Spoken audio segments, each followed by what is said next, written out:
Before I go into this video, it is important to note that I have not been directly affected by the title topic and may not be able to properly discuss it as much as a person whose life is actively affected by it. In the wake of Me Too's influence in the world of film and television, things are changing rapidly, and so must our mindsets. This video is not meant to degrade or upstage a certain gender or party, but rather compile some of the facts about the topic in our modern day. Please be courteous and respectful to each other, both in the comments and even more importantly in your everyday life. Animation plays an important role in the film world, not only as a medium of art, but also in providing role models for our children. In a previous video of mine, I discussed how most American animated films are aimed at a younger audience. Studies show that there is a very direct link between on-screen negative media portrayals and off-screen self-esteem issues. It's important to make sure these representations aren't harmful. However, only 29 to 33% of animated television characters are women. Not only does this mean women are underrepresented on screen, but it also means there is a slimmer chance of representation being done correctly. Now, I hear you all yelling at the screen. Women have had great representation. Totally Spies, The Powerpuff Girls, My Life as a Teenage Robot, The Wild Thornberrys, Kim Possible, The Legend of Korra, and so many others.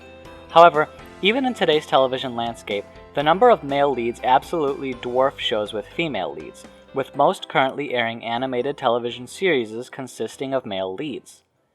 This all being said, the television landscape is slowly and steadily growing more diverse in its representation of both women and people of color. Very slowly, but the growth is there. However, not only is the quantity of representation important, but also the quality of it. And that brings us to the biggest downfall of modern animation representation, specifically in film. Film animation is on a whole different level. The animated film landscape is absolutely atrocious in its portrayal of women. When you first think of animation, there are a few names that come to mind immediately. Disney, Pixar, DreamWorks, and maybe Illumination and Sony Pictures taking up the rear. These companies basically control the growth and development of a young budding child, specifically in how they view themselves both in comparison to the characters on screen and how that makes them feel about themselves. And based on how that's currently going, that's not a good thing. Women rarely make appearances as the lead character of a film. Of Illumination's 8 theatrically released films, none have a female as the lead character. Of Sony Pictures' 15 theatrically released films, 1 has a female as the lead, if you're being generous about what the word lead means. Of DreamWorks Animation's 35 theatrically released films, 3 have a female as the lead, 4 if you're being generous about what the word lead means. Of Pixar's 20 theatrically released films, 3 have a female as the lead. Disney Animation tells a different story altogether, because you'd think that by having released over 50 animated films, you would have covered a diverse range of leading female leads. But that's where we reach the second criteria in representation. Not just quantity, but quality. Walt Disney Animation Studios has released a total of 56 films. Of those 56 films, 35 have male leads, 2 don't have a main character, and the remaining 19 have female leads. Of these 19 films with female leads, 10 are royalty at some point during the movie. 6 are not royalty but still have a plot revolving around their higher social status, and only the remaining 3 have plots that don't involve royalty or high social status.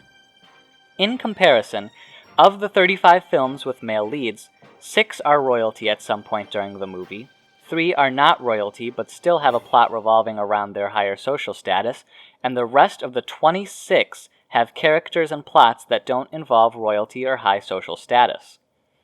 This is important to note because there is an interesting speculation to be made about these films. Most male plots revolve around the development of a character or idea, whereas most female plots revolve around a changing of external traits or escalation of social status. In a world where we strive for diversity, it is important to have it everywhere.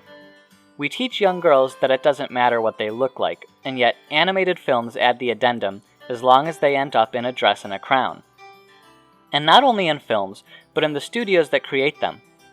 Pixar itself has recently come under fire for the various ways it handles gender in the office, even and especially on projects that are supposed to be geared towards women.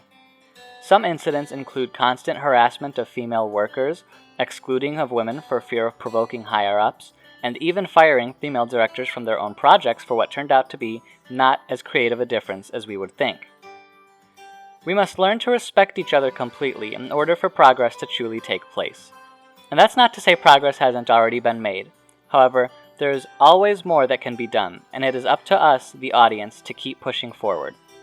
Thanks for watching.